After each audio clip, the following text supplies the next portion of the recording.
بسم اللہ الرحمن الرحیم۔ اللہ رب العزت نے ہر امت اور قوم کو کسی فتنہ یا آزمائش میں ہمیشہ مبتلا کیا ہے، جس کی خبر پیغمبروں نے اپنی قوموں کو دی ہے۔ امت محمد کے لیے ایک بڑی آزمائش وحشی اور درندہ صفت قوم کے حروج کی شکل میں لکھ دی گئی ہے، جس کے وقوع پذیر ہونے میں کوئی شک نہیں۔ آخری نبی حضرت محمد صلی اللہ علیہ وسلم نے احادیث مبارک میں اس فتنے کی خبر دی ہے۔ اس وحشی اور درندہ صفت قوم کا نام یجوج ماجوج ہے۔ یہ وہ قوم ہے جس کی پیشن گوئی نہ صرف حضرت محمد صلی اللہ علیہ وسلم نے دی، بلکہ توریت اور انجیل میں بھی اس قوم کا ذکر ملتا ہے۔ دراصل یاجوج ماجوج حضرت نوح علیہ السلام کے تیسرے بیٹے یافس کی اولاد میں سے ہے۔ یہ لوگ شمال مشرقی ایشیا میں زندگی بسر کیا کرتے تھے اور اپنے ارد گرد کے لوگوں پر ہمیشہ وحشیانہ حملہ کیا کرتے تھے۔ ان کی آبادی چین سے مغرب میں ترکستان تک پھیلی ہوئی تھی۔ روایتوں میں ہے کہ یاجوج ماجوج بنی آدم میں سے ہیں۔ یاجوج ماجوج کو اگر پوری دنیا میں چھوڑ دیا جائے تو تباہی مچا دیں گے اور لوگوں کی معیشت تباہ کر ڈالیں گے۔ یاجوج ماجوج میں سے ہر آدمی اس وقت تک نہیں مرتا جب تک اپنی 1000 یا اس سے زیادہ اولاد نہ دیکھ لے۔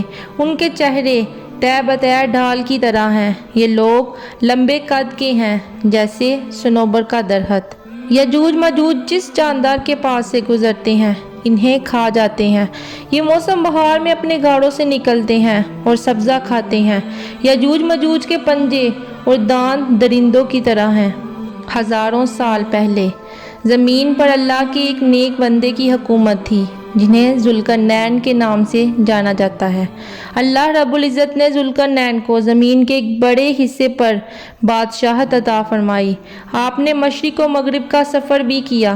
جب حضرت ذوالقرنین نے شمال کا سفر کیا تو آپ کا گزر مشرقی ترکستان اور مغلستان کے علاقوں سے ہوا۔ یہ علاقہ 2 عظیم پہاڑوں کے بیچ آباد تھا اور پہاڑ کی اس پار یاجوج ماجوج رہا کرتے تھے۔ وہاں کے علاقے کے لوگوں نے ذوالقرنین سے یاجوج ماجوج کے فتنے کی شکایت کی اور کہا کہ یہ قوم بار بار ان کے علاقوں میں حملہ کر کے فساد پھیلاتے ہیں۔ وہاں کے لوگوں نے ذوالقرنین سے درخواست کی کہ وہ یاجوج ماجوج اور ان کے درمیان ایک دیوار بنا دے، جبکہ وہ لوگ مالی اور فوجی امداد دینے کو بھی تیار تھے۔ قرآن پاک میں ارشاد باری تعالیٰ ہے، انہوں نے کہا اے ذوالقرنین، یاجوج ماجوج اس ملک میں بڑے باری فسادی ہیں، تو کیا ہم آپ کے لیے کچھ خرچ کا انتظام کر دیں کہ آپ ہمارے اور ان کے درمیان ایک دیوار بنا دیں؟ اس نے جواب دیا کہ میرے اختیار میں میرے پروردگار نے جو دے رکھا ہے وہی بہتر ہے۔ تم صرف طاقت سے میری مدد کرو، میں تم میں اور ان کے درمیان ایک بند بنا دیتا ہوں۔ ذوالقرنین نے یاجوج ماجوج اور ان کے درمیان ایک دیوار بنا دی۔ قرآن کریم میں ہے کہ مجھے لوہے کی چادریں لا کر دو، یہاں تک کہ اس نے 2 پہاڑوں کے درمیان برابر کر دیا۔ تو کہا کہ اب دہکاؤ، حتیٰ کہ اسے آگ بنا دیا۔ تو کہا مجھے لا کر دو، میں اس پر پگھلا ہوا تانبا انڈیلوں گا۔ دیوار کی تعمیر مکمل ہونے کے بعد آپ نے اللہ کا شکر ادا کیا اور لوگوں کو آگاہ کیا کہ یہ دیوار وقتی طور پر اس قوم سے حفاظت کرے گی، لیکن ہر چیز فنا ہو کر رہے گی، لہٰذا ایک دن یہ دیوار بھی ٹوٹ جائے گی۔ ارشاد باری تعالیٰ ہے، کہا یہ صرف میرے رب کی مہربانی ہے، ہاں جب میرے رب کا وعدہ آئے گا اسے زمین بوس کر دے گا، بے شک میرے رب کا وعدہ سچا اور حق ہے، لہٰذا ایک دن یہ دیوار ٹوٹ جائے گی اور یاجوج ماجوج ان علاقوں سے نکل کر تمام زمین پر پھیل جائیں گے۔ قرآن کریم میں ارشاد ہے، یہاں تک کہ جب یاجوج ماجوج کھول دیے جائیں گے اور وہ ہر بلندی سے دوڑتے ہوئے آئیں گے اور سچا وعدہ قریب آ لگے گا۔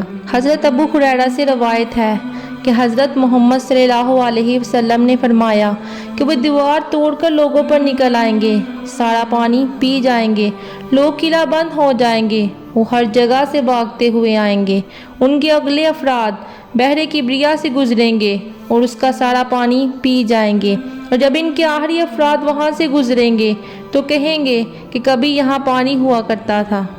حضرت عیسیٰ علیہ السلام اور ان کے ساتھی محصور ہو جائیں گے۔ یجوج مجوج اپنے تیر آسمان کی طرف پھینکیں گے، جنہیں اللہ خون لگا کر نیچے پھینکے گا، تو وہ کہیں گے ہم نے آسمان والوں پر بھی غلبہ پا لیا جیسے ہم اہل زمین والوں پر غالب ہیں۔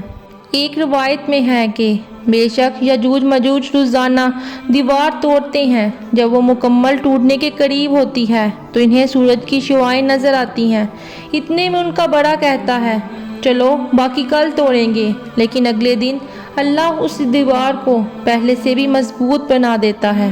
جب ان کی قید کی مدت ختم ہو جائے گی اور اللہ ان کو لوگوں کے سامنے ظاہر کرنا چاہے گا، تو اس دن جب وہ سورج کی شعاعیں دیکھیں گے تو ان کا بڑا کہے گا چلو انشاءاللہ باقی کل توڑیں گے۔ جب وہ اگلے دن آئیں گے تو انشاءاللہ کہنے کی برکت سے دیوار اتنی ہی ہوگی جتنی وہ چھوڑ کر گئے تھے، پھر وہ دیوار توڑ کر باہر آ جائیں گے۔ دیوار توڑنے کے بعد وہ زمین پر خوب قتل و غارت کریں گے۔ یہ سب قیامت کے قریب ہوگا۔ حضرت عیسیٰ علیہ السلام ان کی ہلاکت کے لیے دعا فرمائیں گے تو اللہ ان کی گردنوں میں کیڑے پیدا کر دے گا، جس سے یہ فوراً مر جائیں گے۔ پوری زمین پر ان کی لاشوں کی بدبو پھیل جائے گی۔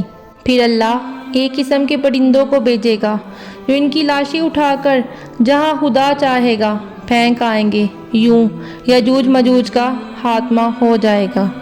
دیوار ذوالقرنین کہاں بنائی گئی ہے یا کہاں واقع ہے، اس کا علم صرف اللہ تعالیٰ کو ہی ہے، اور وقت مقرر یجوج مجوج اس دیوار کو توڑ کر باہر نکل آئیں گے۔